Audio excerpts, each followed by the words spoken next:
irmãos, eu convido a todos a abrirem as suas Bíblias na carta aos Romanos, capítulo 5. Na verdade, vamos começar aqui a fazer a leitura a partir do versículo 1. Justificados, pois, pela fé, tenhamos paz com Deus por nosso Senhor Jesus Cristo, por quem obtivemos também nosso acesso pela fé a esta graça, na qual estamos firmes, e gloriemo-nos na esperança da glória de Deus. E não somente isso, mas também gloriemo-nos nas tribulações, sabendo que a tribulação produz a perseverança, e a perseverança a experiência, e a experiência a esperança. E a esperança não desaponta, porque o amor de Deus está derramado em nossos corações pelo Espírito Santo que nos foi dado. Pois quando ainda éramos fracos, Cristo morreu a seu tempo pelos ímpios. Porque dificilmente haverá quem morra por um justo, pois poderá ser que, pelo homem bondoso, alguém ouse morrer. Mas Deus dá prova do seu amor para conosco, em que, quando éramos ainda pecadores, Cristo morreu por nós. Logo, muito mais, sendo agora justificados pelo seu sangue, seremos por eles salvos da ira. Porque se nós, quando éramos inimigos, fomos reconciliados com Deus pela morte de seu Filho, muito mais agora, estando já reconciliados, seremos salvos pela sua vida. E não somente isto, mas também nos gloriamos em Deus por nosso Senhor Jesus Cristo, pelo qual agora temos recebido a reconciliação. Meus irmãos, a palavra de Deus, ela diz assim, né? Ela começa dizendo: justificados, pois, pela fé, tenhamos paz com Deus por nosso Senhor Jesus Cristo. E eu queria começar falando sobre essa palavra, justificados. Que maravilha, irmãos, ouvir isso do apóstolo Paulo. Essa deveria ser, na verdade, a razão de nossa alegria, de nosso regozijo diariamente. Não há nada melhor do que essa notícia de que nós fomos justificados. Meus irmãos, num tempo em que as igrejas fixam o olhar delas apenas nas coisas dessa terra, em tempos em que as igrejas pregam e estimulam os seus fiéis, não a Deus, mas aos seus próprios interesses, aos seus condutores, porque não são pastores, a buscarem prosperidade, saúde, casamento, vida sem problemas, bons empregos e colocação no panorama mundial, distorcendo a missão da igreja, distorcendo a missão dos cristãos. Nós podemos e devemos nos alegrar, irmãos, porque para nós foi concedido esse privilégio de ouvir sobre doutrina tão relevante, tão essencial na vida do cristão, doutrina celestial, e que olha além do horizonte, para o alto, na verdade, a justificação do homem por Deus e diante de Deus. É isso, na verdade, que essa palavra vai trazer para a gente, essa realidade de que nós fomos justificados. Na verdade, irmãos, justificação é a doutrina bíblica que nos ensina que o homem foi justificado, ou seja, recebeu uma espécie de perdão forense, através do qual a sua dívida foi paga por outro. E daí em diante, apesar dele permanecer com o mesmo status de pecador, ele continua sendo pecador, dessa vez arrependido, se arrependendo diariamente, sempre dos seus pecados até o fim. Mas ele é tido por justo diante de Deus, que não mais vai levar em conta as ofensas cometidas por aquele que foi justificado. É isso que significa justificação. Na verdade, esse perdão que é concedido para os filhos de Deus, pelo quais as ofensas deles não vão ser mais levadas em conta, eles vão ser tidos por justos diante de Deus. Mas a pergunta é, meus irmãos, como é que essa justificação vai ocorrer em nossas vidas? Será que a justificação é a mesma coisa que se justificar diante de Deus? De dar desculpas suficientemente boas para mostrar que os nossos erros foram por uma boa causa, por uma justa causa?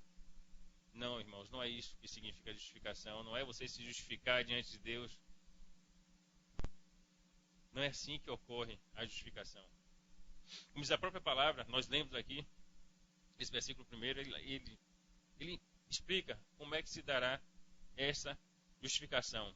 A Bíblia diz: nós somos justificados pela fé. É dessa forma que acontece. A palavra de Deus diz: justificados, pois, pela fé.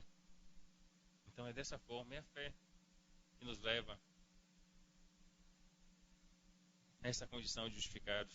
É pela fé que somos justificados diante de Deus, irmãos. Não havendo qualquer coisa que nós possamos fazer para alcançar essa graça gratuita de Deus, de forma que nós não somos justificados, leia-se, salvos. É isso que significa essa condição. Isso nos leva a essa condição de salvos.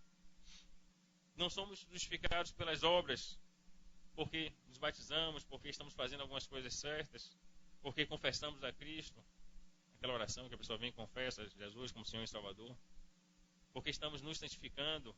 Não, irmãos, não alcançamos a justificação por essas coisas. Como diz a Bíblia aqui, nós lemos aqui já, vamos repetir, nós somos justificados pela fé. É só através da fé que vem a justificação. Mas que fé? Que tipo de fé é essa? Fé em quê ou em quem? Na verdade, nós vemos pessoas dizendo que têm fé. Elas têm fé. E você vai perguntar, mas o que é fé? Você tem fé em quê?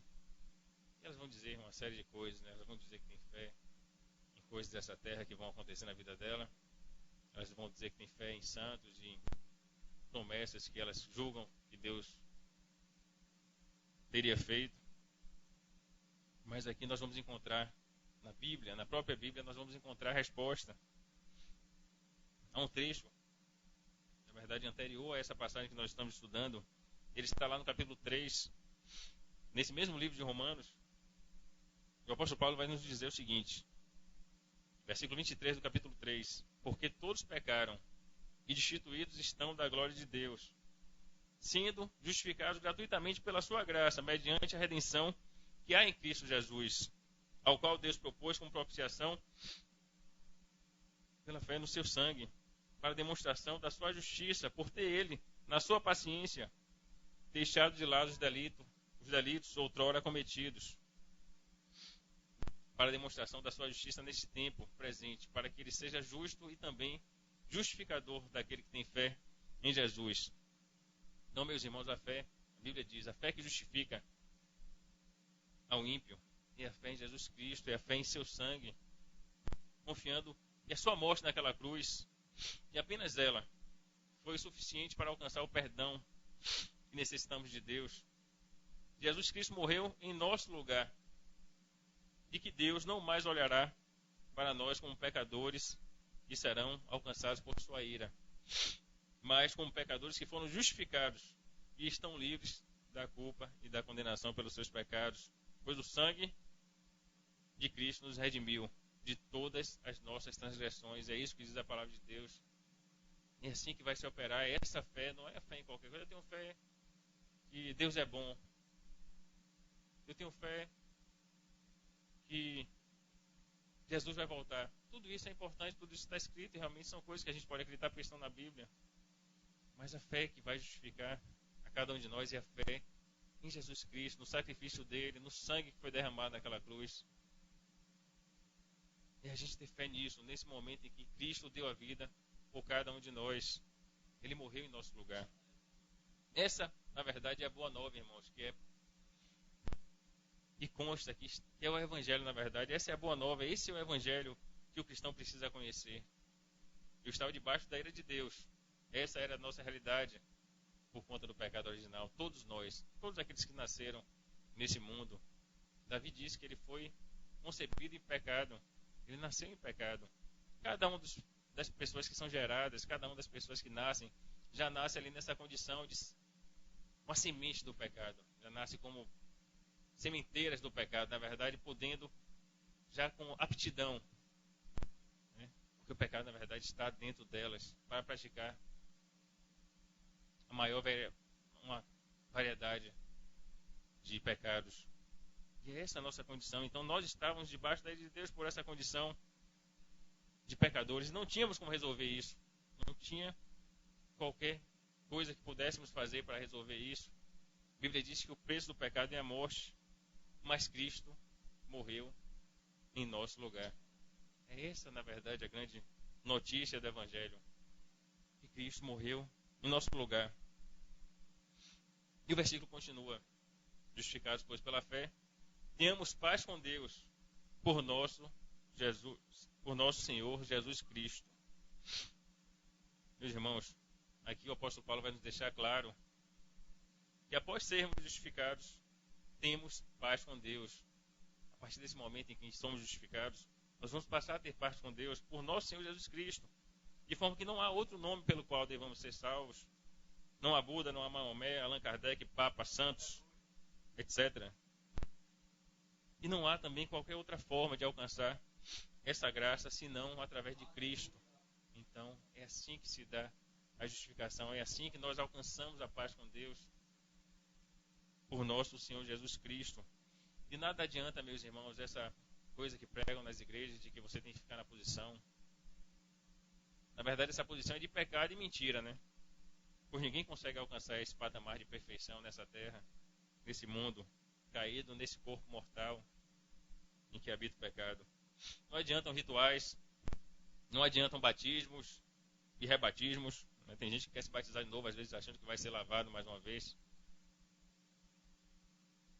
Pelo pedir visto, Jesus, né, ensinou que não era isso que ele precisava fazer. Não adiantam dízimos ou contribuições de qualquer natureza nas igrejas. Enfim, não adianta qualquer obra humana, pois a justificação é algo que é concedido por Deus para aqueles por quem Cristo morreu. E é algo que apenas pode ser alcançado por nós através da fé em Cristo, nesse sacrifício que nos justifica diante de Deus, nesse sacrifício substitutivo em que Cristo morreu em nosso lugar, que é dado àqueles que são seus filhos, aqueles que são filhos de Deus, para aqueles que são nascidos de novo. Apenas esses são, na verdade, meus irmãos, é importante a gente saber que apenas os que nascem de novo são justificados. É nesse momento, na verdade, que se dá a justificação, apesar do sacrifício ter sido lá atrás. Porque apenas os nascidos de novo são agraciados com essa fé salvadora. E que, como está lá em João 1,13, não nasceram do sangue, nem da vontade da carne, nem da vontade do homem, mas de Deus. É o que diz João 1,13. Então não há o que possamos fazer para alcançar esse patamar. Não há como o que fazer para alcançar essa graça que a Bíblia diz que é gratuita. Deus nos dá quando Ele nos concede um novo nascimento. Não há qualquer tipo de participação humana, irmãos, nesse processo de regeneração e de justificação, pois até a fé que é necessária para a justificação é dom de Deus, conforme que está escrito lá em Efésios, que diz lá, no seu capítulo 2, o seguinte: porque pela graça sois salvos, por meio da fé, e isto não vem de vós, é dom de Deus. Então até a fé que nós precisamos para ser justificados é um dom de Deus, não temos como alcançar ela por nossas obras. Quando falamos, na verdade, irmãos, de justificação, não devemos esquecer que benefício é que vem atrelado a ela, a salvação da nossa alma. É isso, na verdade, que vem juntamente com a justificação, que apenas é possível para aqueles que são perdoados em Cristo. Caso contrário, eles morrerão em seus delitos e pecados e arcarão com a justa condenação por cada um deles e serão alvos da ira de Deus. Que importância tem essa doutrina em nossas vidas, irmãos? A gente não sabe, as igrejas não pregam sobre isso. As igrejas pregam sobre dar lugar, sobre fazer a sua parte, sobre pagar preço, sobre estar na posição, sobre uma série de coisas que não vão levar você a essa condição, não vão levar vocês a essa confiança plena e exclusiva no sacrifício de Cristo para nos justificar de todos os pecados. É essa fé que vai nos levar a essa condição de justificados. É dizer, não, eu não tenho o que fazer, não fiz nada, eu não tenho como me salvar, eu não tenho como alcançar o perdão de Deus, só crendo naquele sacrifício que Cristo morreu em meu lugar. É assim que nós alcançamos essa graça. É isso que nós alcançamos, irmãos, através do sacrifício de Cristo naquela cruz. A paz com Deus, é o que o versículo diz aqui. Temos paz com Deus através da morte de Cristo, através da justificação que há pela fé em Cristo. De forma que a ira dele não vai mais repousar sobre cada um de nós. A ira de Deus que vai ser derramada naquele dia. Não é agora que Deus vai derramar sua ira, é naquele dia. É onde ele vai condenar, onde ele vai derramar a ira dele sobre os pecadores não redimidos. Então, essa ira não repousa mais sobre nós, em razão das nossas transgressões. Na verdade, irmãos, nós estamos justificados. Somos tidos agora por justos diante de Deus. E além da salvação, além dele não estar mais irado conosco, nós agora podemos nos aproximar de Deus e nos relacionar com Ele. Temos paz com Deus agora. Esse relacionamento foi restaurado. Fomos reconciliados com Deus, de forma que nós podemos agora nos aproximar de Deus e nos relacionar com Ele na qualidade de seus filhos, tendo a Deus como um Pai amoroso e presente, que tem cuidado de nós, que tem planos maravilhosos, planos excelentes em nossas vidas, não nos dando coisas desse mundo. Não é assim que Deus nos ama, nos concedendo presentes, nos dando coisas nesse mundo. Não é dessa forma que se manifesta o amor de Deus, mas nos conduzindo por sua vontade nesse mundo e nos recebendo na glória. E assim, na verdade, é isso que é importante para nós, pecadores, condenados. Aqui o apóstolo Paulo vai reafirmar o que ele já tinha dito no versículo anterior. A razão de nós termos acesso a Deus, de termos paz com Deus, está no sacrifício de Cristo. Sendo esta a razão de termos alcançado tão precioso favor de Deus, não nada em nós, mas no sacrifício de Cristo, nos chamando a nos firmar ainda mais nessa realidade de que tudo foi conquistado por Cristo, nada foi feito por nós. E nos despojarmos, jogar fora toda a vã confiança que nós possamos ter em nossos méritos, em nossas obras, chamando o crente a permanecer firme e confiante apenas na graça de Deus. É nisso que nós devemos permanecer firmes, na graça de Deus, que amou o mundo de tal maneira que enviou seu Filho unigênito, para que todo o que nele crê não pereça, mas tenha a vida eterna, como está em João 3,16. É nisso que nós temos que permanecer firmes, irmãos. O versículo 2, ele vai nos reafirmar essa nossa condição de incapazes e dizer que tudo foi feito por Deus, tudo foi feito pela graça de Deus, tudo foi obra, foi mérito de Cristo naquela cruz, nada foi feito por nós, e a gente tem que realmente rejeitar, jogar fora toda a confiança em nossas obras, em nosso mérito e depositar toda a nossa esperança em Cristo. Toda a salvação, toda a obra de salvação, na verdade, irmãos, é realizada por Deus, sendo que nós, quando muito, podemos tentar atrapalhar, no que também fracassaremos, porque ninguém pode impedir o operar de Deus. Então, não há o que nós possamos fazer em prol da salvação. Não há o que nós possamos fazer para contribuir para isso. É uma obra exclusivamente de Deus e que foi conquistada por Cristo. A nossa justificação foi conquistada por Cristo naquela cruz, cabendo a nós apenas ter fé nele, fé nesse sacrifício. E a Bíblia continua: por quem obtivemos também nosso acesso pela fé a esta graça, na qual estamos firmes, e gloriemo-nos na esperança da glória de Deus. Na verdade, a gente já sabe que a Bíblia diz que não há do que o homem se gloriar. A Bíblia, em várias partes, em várias passagens, ela vai falar que aquele que quiser se gloriar, glorie-se no Senhor. Então, não há o que a gente possa nos gloriar, não há nada que possamos atribuir qualquer tipo de mérito, qualquer tipo de capacidade, qualquer tipo de solução a nós mesmos. A Bíblia diz que nós devemos nos gloriar na esperança da glória de Deus. Aqui, na verdade, meus irmãos, o apóstolo Paulo, ele vai nos esclarecer que apenas aqueles que são justificados podem se gloriar nessa esperança da glória de Deus. Daquele dia em que o Senhor Jesus vai trazer juízo a esse mundo, vai trazer juízo sobre essa terra, pois apenas aqueles que foram justificados, terão um final feliz. Por isso eles podem se gloriar na esperança da glória de Deus, porque nesse dia eles terão um final feliz. Os demais que não foram alcançados por esse sacrifício de Cristo, na verdade, eles vão ser lançados no inferno e no lago de fogo e enxofre, não havendo qualquer razão para que eles se gloriem nessa esperança, muito menos esperem por esse dia. Então, na verdade, é isso. Nós temos motivo de nos gloriar na esperança da glória de Deus. Para nós é bem-vinda essa notícia que um dia Cristo trará juízo a esse mundo e que nós, que estamos justificados, não seremos condenados juntamente com o mundo, mas estamos salvos da ira de Deus.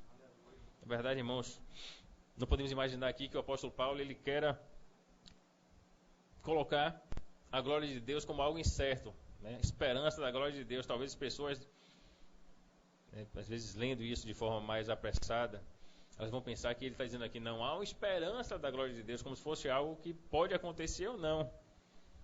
Mas a Bíblia não quer dizer isso aqui. Na verdade, o que o apóstolo Paulo nos ensina aqui, nos esclarece, que ele manda que nós façamos, é aguardar e permanecer firmes, esperando, na esperança, por esse dia, quando então nós vamos nos alegrar por tão grandiosa salvação que nos foi concedida, que não pode ser comprada por nenhuma de nossas melhores obras, entre aspas, não pode ser comprada nem conquistada, ou por nenhum dos bens que nós possamos acumular nessa terra, mas apenas pela fé em Cristo, pela fé, na verdade, de que Ele tomou o nosso lugar naquela cruz, que toda a ira de Deus pelos pecados, pelos nossos pecados, pelos pecados dos filhos de Deus, foi derramada sobre Ele naquela cruz. Então, nós podemos ter essa esperança e nos gloriar nela, porque nós estamos salvos dessa ira. E não somente isso, irmãos, a Bíblia continua no versículo 3, mas também gloriemo-nos nas tribulações, sabendo que a tribulação produz a perseverança, e a perseverança a experiência, e a experiência a esperança. A Bíblia começa aqui, irmãos, falando assim, e não somente isso, mas também nos gloriemos nas tribulações. Como assim, irmãos, vamos nos gloriar nas tribulações? Como é que nós, em meio aos sofrimentos dessa vida, em meio às aflições, às tribulações, às carências, diante de tantas perseguições, vamos nos gloriar? Mas é isso que a Bíblia diz, irmãos, que devemos nos alegrar e dar glória a Deus pelas tribulações, na certeza de que elas são coisas que vão acontecer na vida dos justificados. Todo cristão vai ter que padecer, vai passar por ela. Esse é o caminho que Cristo andou e que nós vamos também caminhar, um caminho de aflições, de sofrimento. É o caminho daqueles que passaram pela porta estreita, sendo algo de extrema importância na caminhada cristã, pelos frutos que elas irão produzir: perseverança, experiência e esperança. Na verdade, irmãos, nós vimos aqui que a Bíblia diz algumas das coisas, na verdade, que a tribulação vai produzir na vida de cada cristão genuíno, daqueles que foram justificados. E por isso nós devemos nos gloriar nas tribulações, porque vão existir frutos espirituais, vão existir coisas que são importantes para a vida de todo cristão. As tribulações, na verdade, enfrentadas de modo cristão, vão produzir perseverança, vão produzir experiência também, vão produzir esperança. Então é algo que é importante, que é necessário na vida de todo cristão. Nossa fé precisa ser provada. Nós precisamos crescer em Cristo. Então, para que isso aconteça, Deus terá que nos colocar diante de tribulações, para que nossa fé venha a ser provada e a gente venha a ser edificados em Cristo. Na verdade, irmãos, essas tribulações, nós estamos estudando isso lá na igreja, elas são um sinal indicativo de que aqueles que passam por elas, agindo como cristãos, não é passar na tribulação e murmurando e passar pela tribulação e agindo segundo a sabedoria carnal, mas aqueles que passam agindo como cristãos são verdadeiramente filhos de Deus. Na verdade, é uma indicação. Você está passando por tribulação, agindo como cristão, fazendo a vontade de Deus, isso é uma indicação de que você é filho dele, de que você foi justificado por essa fé em Cristo, na certeza de que essa leve e momentânea tribulação que suportamos aqui nesse mundo vai produzir um eterno, não pode se comparar ao eterno peso de glória que nos será dado na eternidade, como está escrito lá em 2 Coríntios 4:17. Em outra carta, na verdade, irmãos, o apóstolo Paulo, ele vai nos afirmar que a nós cristãos, a nós que somos cristãos, foi concedido não apenas o crer em Jesus Cristo, mas também o padecer por Jesus Cristo, como está em Filipenses 1:29. Aqui, na verdade, irmãos, não podemos deixar de pontuar essa importância, a importância da pregação da palavra de Deus para a justificação do ímpio.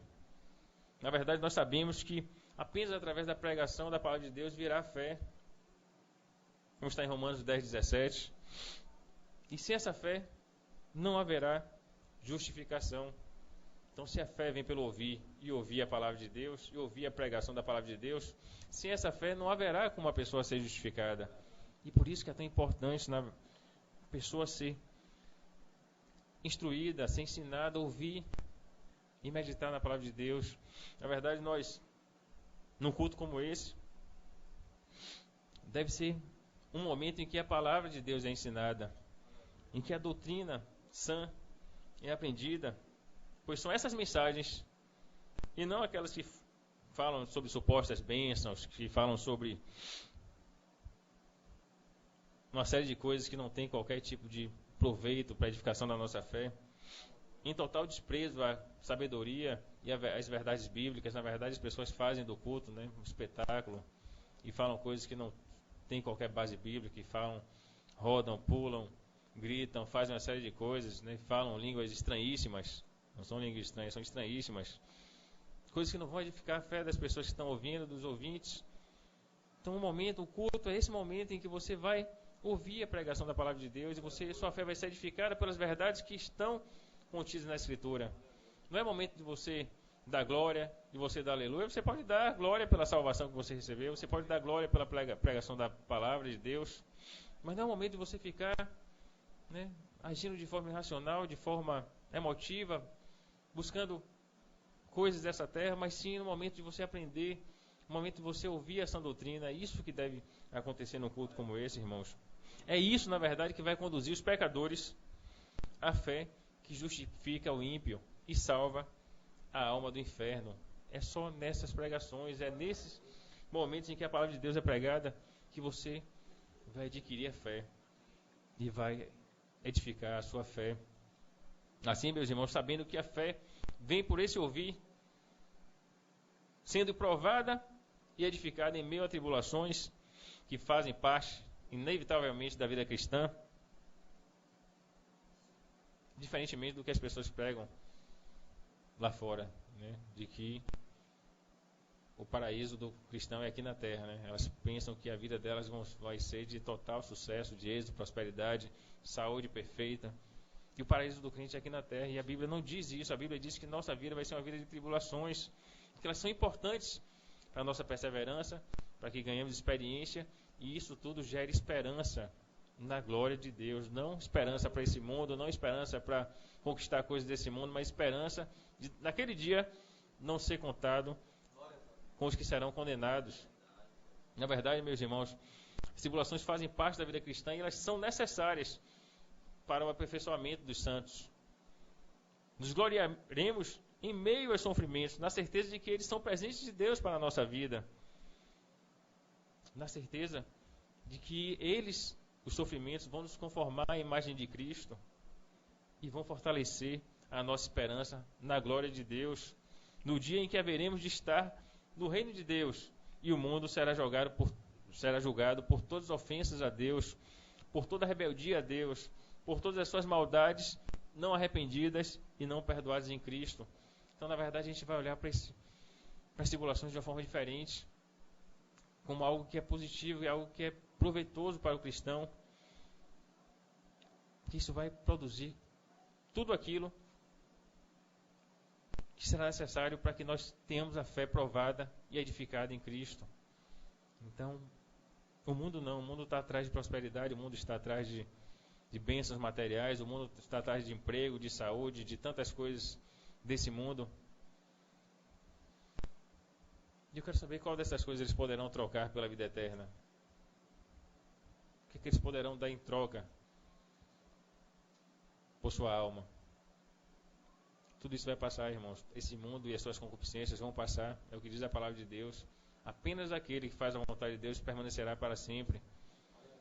Então, de que adianta nós termos tantas coisas, acumularmos tantos bens, tesouros aqui nessa terra, se tudo isso vai ser destruído, vai ser consumido pela traça, pelo ferrugem, os ladrões vão roubar.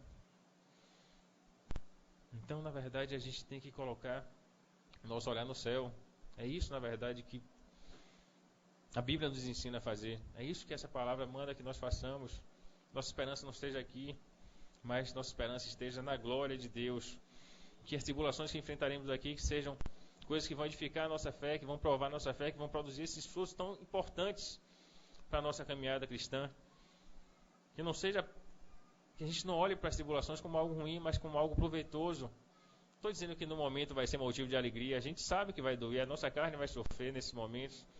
As aflições, as opressões, as perseguições não são momentos de a gente, não são momentos bons para a nossa carne, mas a gente sabe, se a gente olhar para essas coisas da forma correta, a gente vai ver o proveito de tudo isso. Na verdade, a Bíblia continua aqui no versículo 5 e diz: e a esperança não desaponta, ou não decepciona, como tem outras traduções. Porquanto o amor de Deus está derramado em nossos corações pelo Espírito Santo que nos foi dado. Essa nossa esperança, irmãos, que a gente fala aqui, na justificação, na salvação da nossa alma, é totalmente confiável. É totalmente confiável. Pois é garantida por Deus.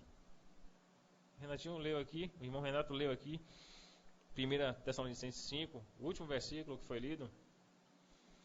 Fiel é aquele que prometeu e ele o fará. Então, é isso que na verdade a gente tem que entender, que essa esperança é confiável. Tudo aquilo que está dito, que vai acontecer, a gente pode confiar, porque Deus não é homem para que minta, nem filho do homem para que se arrependa. Tudo aquilo que ele prometeu, irmãos, irá se cumprir. Não ficará de fora nenhuma vírgula, nenhum tio. De sorte que nós podemos permanecer tranquilos e confiantes nas promessas. Que promessas? O pessoal fala tanto de promessa, né? Recebendo promessas. Mas quando a Bíblia fala sobre promessas aqui, a Bíblia fala de promessas que estão na Bíblia. Não é qualquer promessa. Não é promessa que você deseja e você acha que Deus prometeu. Não é promessas que as pessoas te dizem que são da parte de Deus, mas promessas que estão na Bíblia, coisas que estão escritas aqui. Não devemos, irmãos, ficar confiando e esperando, né, o que queremos, o que desejamos, mas apenas esperar e confiar em tudo aquilo que está aqui registrado nesse livro, nas Sagradas Escrituras. É isso, na verdade, que é totalmente confiável. Aleluia. Na verdade, meus irmãos, tudo isso que está aqui escrito está se cumprindo e vai se cumprir. Então podemos confiar nesse livro. Não há promessas de Deus, diferentemente do que as pessoas pregam lá fora, de que seremos ricos, prósperos financeiramente, de que seremos totalmente saudáveis, que nós não vai adoecer, os crentes não vão adoecer. Nós temos exemplos, né, inclusive na Bíblia, de pessoas que adoeceram. Timóteo é um exemplo desse, a ponto de Paulo orientar ele. Ele não conseguiu a cura, não foi curado por Deus e teve que tomar uma medicação daquela época. Onde é que está a saúde perfeita nisso? Os apóstolos, os discípulos eram pobres. O próprio Jesus disse que não tinham onde reclinar a cabeça. Onde é que está a riqueza inspirada ou estimulada pela Bíblia? Não há isso. Não há promessa de que nós vamos ser isentos de dores ou problemas. Não há nada na Bíblia em que o nosso Pai nos prometa essas coisas. Não há. A única promessa, meus irmãos, segundo a palavra de Deus, está lá em 1 João 2. Acho que eu anotei errado aqui. 1 João 2, 25. Vamos só confirmar aqui, porque eu creio que eu tenho anotado aqui.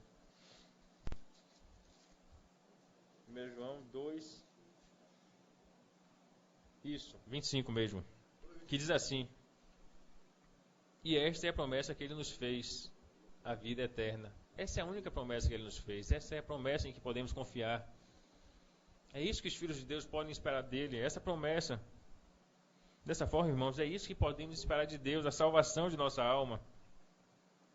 Não é uma promessa de que nós teremos uma vida boa, tranquila e confortável aqui nesse mundo, e que nós teremos sucesso segundo o padrão desse mundo, que todos os nossos problemas serão resolvidos nessa terra, mas ao contrário, segundo o que está escrito na palavra de Deus,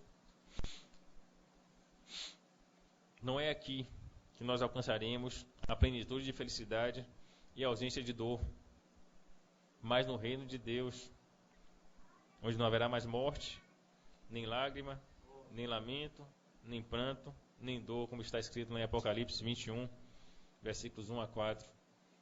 É lá, É lá, na verdade, que vai haver esse momento de felicidade plena, de ausência de sofrimento. Apenas lá. Nesse mundo não. Esse mundo será um mundo de aflições. Jesus nos prometeu, nesse mundo tereis aflições.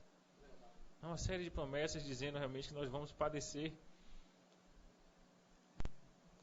Atos também diz isso, né? Importa que entremos no reino de Deus através de muitas tribulações. Então, isso é importante, irmãos, na verdade, a gente falar sobre isso, porque as doutrinas que são pregadas lá fora, não há doutrina, na verdade, né? Doutrina de demônios, se há alguma doutrina pregada, não doutrinas bíblicas, elas estimulam as pessoas a pensarem que se alguma coisa está indo ruim com a vida delas, se algo está dando errado, é porque elas estão em pecado. Se a pessoa está passando por tribulações, por carências, por sofrimentos, é porque Deus não é na vida deles. É importante que a gente ouça isso, irmãos, que a palavra nos diz, não importa que vocês se gloriem na tribulação, não porque é algo que somos loucos, mas porque há um proveito de tudo isso, é produzir essa esperança que não vai desapontar. Então há um proveito na tribulação. Na verdade, é importante que nós falemos sobre isso, porque não teremos a compreensão errada da nossa condição atual, vindo a desanimar, a perder esperança diante dos sofrimentos, das perseguições, das tribulações que enfrentamos nesse mundo caído, corrupto. Na verdade, como diz o versículo 5º, só ler aqui novamente, a esperança não desaponta, porquanto o amor de Deus está derramado em nossos corações pelo Espírito Santo que nos foi dado. O Senhor nos selou, irmãos, nos outorgou o Espírito Santo, Ele não nos deixou sozinhos aqui. Nisso está o amor dele, ter nos selado para a vida eterna e não ter deixado que ficássemos sozinhos aqui, mas nos deu o Espírito Santo para que nos ajudasse, nos auxiliasse em todas as coisas. Na verdade, é esse o papel do Espírito Santo, do Consolador, do Ajudador, é nos ajudar em todos esses momentos, é nos trazer essa garantia de que estamos, é confirmar, na verdade, que está certa a nossa entrada no reino de Deus. Isso que o Espírito Santo vai fazer, não essas loucuras que a gente vê as pessoas dizendo que são obra do Espírito, mas são essas convicções, é essa esperança, na verdade, que vai ser produzida pelo Espírito Santo, é essa garantia que vai nos manter firmes na convicção e amando o dia da vinda do Senhor. O Espírito Santo vai nos permitir, né, dizer que é melhor, como Paulo disse, para ele morrer a lucro e viver a Cristo. Mas só se nós tivermos o Espírito Santo, só se nos for concedido, só se nos for otorgado o Espírito Santo, que nós podemos falar, como Paulo disse. Na verdade, meus irmãos, o Espírito Santo que nos foi dado, vai nos trazer essa certeza do nosso perdão, da nossa justificação e do amor, na verdade, de Deus que foi derramado em seu povo escolhido, em seu povo eleito. Verdade, irmãos, é importante que nós não percamos as oportunidades de buscar e edificar a nossa fé. Esse será o instrumento da nossa justificação. Então nós devemos deixar de lado todo o embaraço desse mundo, as coisas desse mundo, deixar de lado todo o pecado que nos assedia, que nos rodeia, correndo com perseverança no fruto das tribulações, a carreira que nos foi proposta, fitando os olhos em Jesus, que é o autor e consumador da nossa fé, como está escrito em Hebreus 12, 1, 2. Na verdade, irmãos, é isso que é importante que nós tenhamos convicção. Na verdade, só se Deus nos convencer do pecado, das consequências dele, se realmente nós tivermos fé nas Escrituras Sagradas, em tudo que ela diz, desde o seu início até o final. Na verdade, só se nós conhecermos o estado atual, o estado correto do homem diante de Deus, de condenado, de estar debaixo da ira dele, é que nós vamos entender a importância disso, de que nós sejamos justificados pela fé em Cristo. Então, é importante que nós olhemos para essa passagem da Bíblia, Nós olhamos para essa passagem do livro de Romanos e possamos compreender a importância do sacrifício de Cristo para nós que somos cristãos, como isso nos alcançou, como isso é importante, é o mais relevante. Na verdade, a riqueza do pecador é o perdão de Deus. Nós que somos pecadores, nós que estávamos debaixo da ira de Deus, aqueles que foram regenerados, que nasceram de novo, já não estão mais nessa condição, foram justificados. Eles entendam que nada dessa terra, nada desses bens, nada do que se busca nesse mundo será importante nesse dia em que você se apresentar diante de Deus, naquele dia que Jesus voltar para julgar esse mundo.